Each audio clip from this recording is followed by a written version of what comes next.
So my story actually started in October of 1968. I was born into a family with two wonderful parents, an older sister and two older brothers. So I got my name because my parents was hoping that I was a girl, and they were hoping that I was the last one. As luck would have it, they got their girl, and I am the last one. So my siblings and I were raised on the east coast of the United States in a small country town called Trinity, North Carolina. And our neighborhood that we grew up in was predominantly made up of families that looked just like us. And we truly lived according to the African proverb, it takes a village to raise a child. So this meant that in our neighborhood, we could go to anybody's house, we could eat, we could sleep, we could play, we could study, and it was just like being at home. Now, on the other hand, if we got into trouble while we were away from home, our neighbors didn't hesitate to discipline us. Then when we got home, we got it all over again. So our family was really active in our local community and particularly in our church.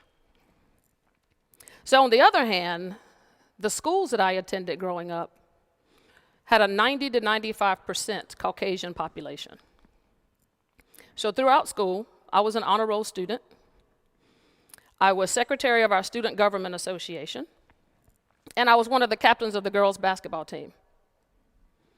So life was pretty good for me. But as you may know, people of color growing up in the southern part of the United States, that wasn't necessarily the case due to racism that they had to face. So I consider myself to be very blessed that I never in my life recall having to experience racism or being treated differently. That is, not until I became a parent at the tender age of 15. So here I was, a mere teenager, with this awesome responsibility now of raising another human being. What was I going to do? How was I going to get my life back on track to where I could provide any sort of a future for myself and now for a child? So quite naturally, my life was turned upside down.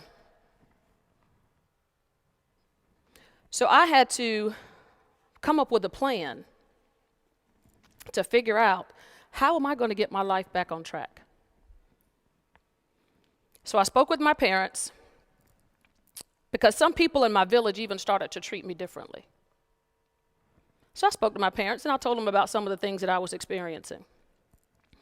And I told them, I said, I really need to find a place where I can continue my education in a safe and nurturing environment.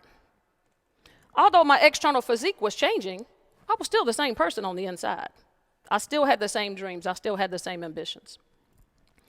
So we talked about it, and we did our research, and we located a school in Charlotte, North Carolina, that on paper appeared to be the perfect place.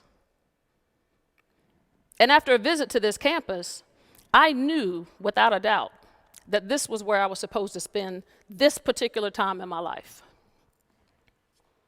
So my parents and I made the decision that I would move away from what was familiar and comfortable to me to attend school an hour and a half away from home. Pretty tough for a 15-year-old, now a pregnant 15-year-old.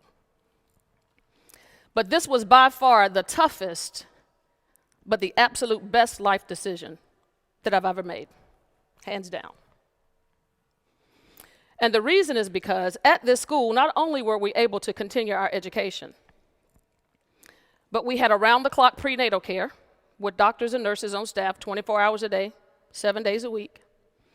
And we were taught how to take care of ourselves as well as how to take care of our unborn children.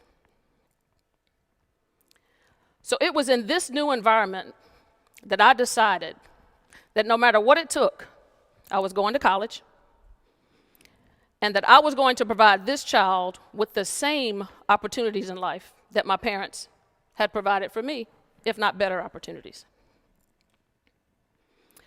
So the girls that attended this school at the time that I was there, some had decided to give their children up for adoption, and some decided to keep and raise their children. For me, there was never a question. I always knew that I would keep my child and that I would raise it myself.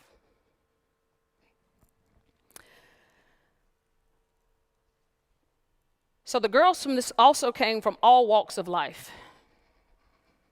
Some came from families that were very wealthy. Some came from families that were very poor. And some were middle class. But we were white, we were black, we were Asian, etc. So this was the first time in my life that I really paid attention to differences. And I realized that people in general were more alike than different, and that our situations or our circumstances didn't define us. Now, this life experience did not make me non-judgmental by any means, but it made me more self-aware and less judgmental, because I knew firsthand what it felt like to be treated differently. So this was also the first realization for me that my outer village was much larger and much stronger than my inner village. So after giving birth to my son, of course, I moved back home to try to resume some sense of normalcy in my life. And after this happened, my mom and I sat down and we started to talk, and she really told me, she said, you really need to tell your story. I'm thinking, I just got out of this. I'm trying to get back to normal. No. She said, no, you really should. She said, because you could really make a difference in somebody else's life. So I thought about it. I said, you know what, you're right. So I agreed to tell my story to other teenagers, both boys and girls, to try to encourage them to take a different path in life. Now, this decision for me to tell my story was also very difficult, because it was very hard for me to speak so openly about something that most people saw as embarrassing and shameful. But I told my story anyway. I told my story in underprivileged housing, at churches, at youth conferences, at seminars. I pretty much told my story wherever I felt like it needed to be told. And every time I told my story, I cried. Every time I told my story, I cried. And a lot of times we think of tears as signs of weakness or sadness, but that was so not the case for me. My tears were tears of strength, tears of joy, and tears of thankfulness for just being given another opportunity to get my life right. Because I realized then, as well as now, that had I not had such a loving and supportive family, our story would have turned out so much differently. So I'll never forget one incident in particular when I told my story at a church youth conference. After the conference was over, we were standing around mingling with some of the conference attendees. And I noticed an older lady approaching me. She was walking on a cane. She was bent over because she had problems with her back. When she finally got to me, she could barely lift her head to look me in the face.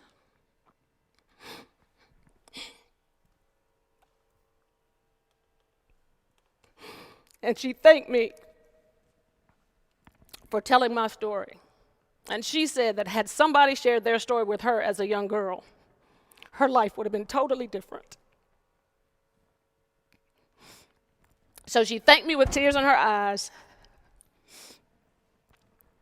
and she told me that she would begin to think about herself differently with the time she had left on earth, and that she too would share her story.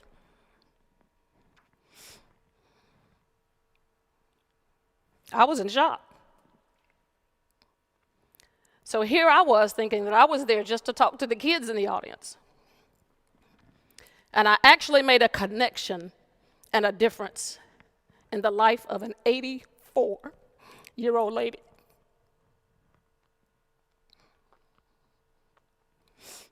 So although I didn't know what to call it at the time, this was my first experience with diversity and inclusion, because I knew what it felt like. I also attributed this time in my life to the initial development of my leadership skills.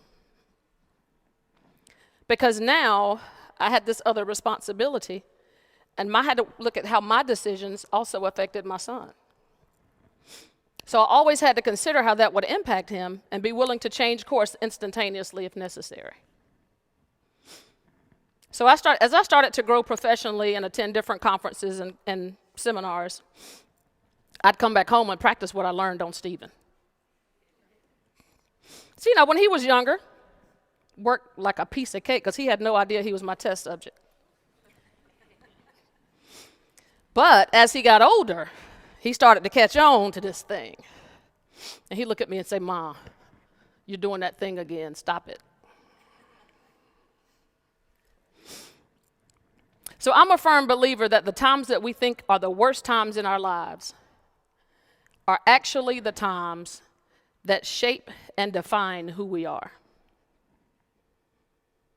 We just have to be brave enough to get beyond our fear of self-reflection and actually connect to it to discover who we truly are as leaders of diversity. That moment with that older lady in church was my ultimate defining moment. To never be afraid to tell the story of who I am, because you never know who the intended recipient may be. And you don't want to miss a once-in-a-lifetime opportunity to make a difference in somebody else's life. So I challenge each and every one of you to embark on a journey of self-reflection. Who is the older lady in your life? What life experiences have you had that have helped to shape who you are as a leader? And when I say leader, I don't just mean it in the formal sense in terms of a business or person that manages others. Every organization, every community, every team has informal leaders. And you also have to be the leader of your own life. So how are you sharing your true leadership story to make a difference in somebody else's life? So I challenge you to take a closer look in the mirror and discover that your true leadership story may be closer and much clearer than you may think. So I encourage you to go out there in the world and find your older lady, because you'll be glad that you did. Thank you.